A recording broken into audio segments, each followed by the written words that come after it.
सत्यभामा ने की सोनल से मुलाकात। आखिर दोनों में क्या हुई बात, जानने के लिए सुनते रहिए तुम्हारे लिए आपके अपने बुक ऑडियो पर। आप कौन? दरवाजा खोलते ही सोनल की माँ ने पूछा।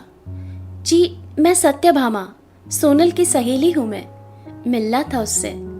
आओ बैठो, पर सोनल इस समय घर पर नहीं है, सोनल की माँ ने कहा।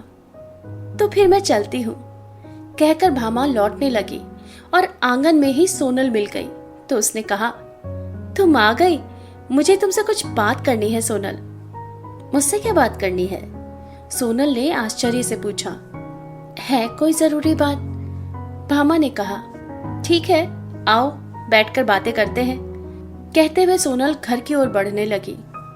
घर के भीतर नहीं, चलो कहीं बाहर बात करते हैं, भामा ने कहा। अब बताओ क्या बात है? सोनल ने घास पर बैठते हुए पूछा।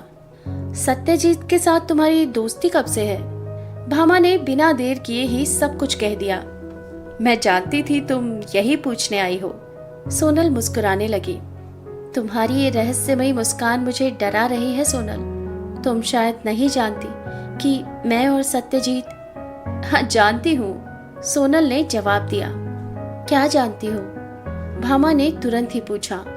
यही कि सत्य के साथ तुम्हारी शादी होने वाली है, सोनल ने कहा। जानती हो फिर भी? अरे बाबा, तुम्हारे सत्य को तुमसे छीनने का कोई इरादा नहीं है मेरा। अब तुम्हारा अगला सवाल ये होगा कि यदि ऐसा है तो कल मैं सत्य के साथ बगीचे में क्या कर रही थी? सोनल पुनः मुस्कुराने लगी। हाँ, यही पूछना था मुझे, भामा ने झिझकते हुए कहा। पहले तो तुम ये जान लो कि मेरी सगाई हो गई है और जल्दी ही सत्य से भी अधिक रईसजादे से मेरी शादी होने वाली है। क्या? भामा का मुंह खुला ही रह गया। अरे यार, इस तरह हर बात पर तुम मुझे मुंह फाड़ कर देखती रहोगी तो मैं तुमसे खुलकर बातें नहीं कर पाऊंगी, सोनल ने कहा। पर तुम ऐसा कैसे कर सकती हो सोनल? तुम इस तरह अपने होने वाले पति और सत्य दोनों से धोखा कर रही हो, भामा ने कहा। ऐसा तुम सोच रही हो भामा, क्योंकि तुमने खुद को घर, कॉलेज और दादी के बीच ही समेट लिया है। तुमने दुनिया देखी कहाँ है? दुनिया बहुत खूबसूरत है। इसे हम जितना महत्व देते हैं और जितनी दिलेरी से जीते हैं उतनी ही सुहानी हो जाती है। पर इन सब बातों को समझ पाना तुम्हारे बस की बात नहीं है, क्योंकि तुम हमेशा सही गलत की परिभाषाओं में उलझी रहती हो और जीवन का सबसे हसीन पल उन आदर्शों के पीछे गंवा रही हो जिसको ये दुनिया कचरे के डिब्बे के लायक समझती है, सोनल ने कहा।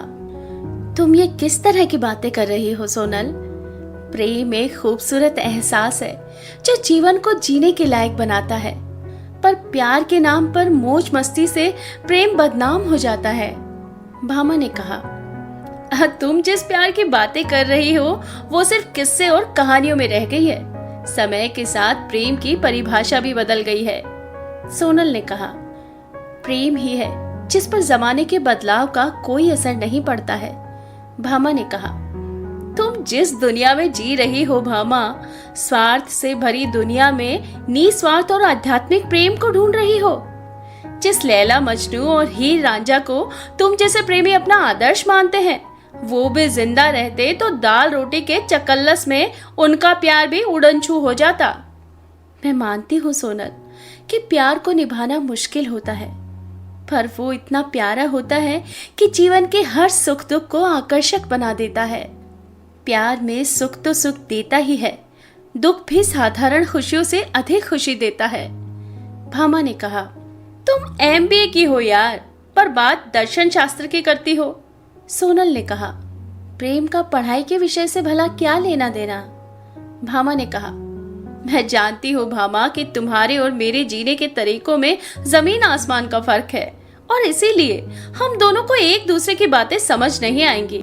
पर तुम्हें एक बात स्पष्ट कर दूं कि हाँ, सत्यजीत और मैं घनिष्ठ मित्र रहे हैं, पर हम दोनों ही इस बात को जानते हैं कि जो जीवन साथी हमें चाहिए उसके अनुसार हम एक दूसरे के लायक नहीं हैं। सत्य ने विवाह के लिए जिसका चुनाव किया है वो तुम हो।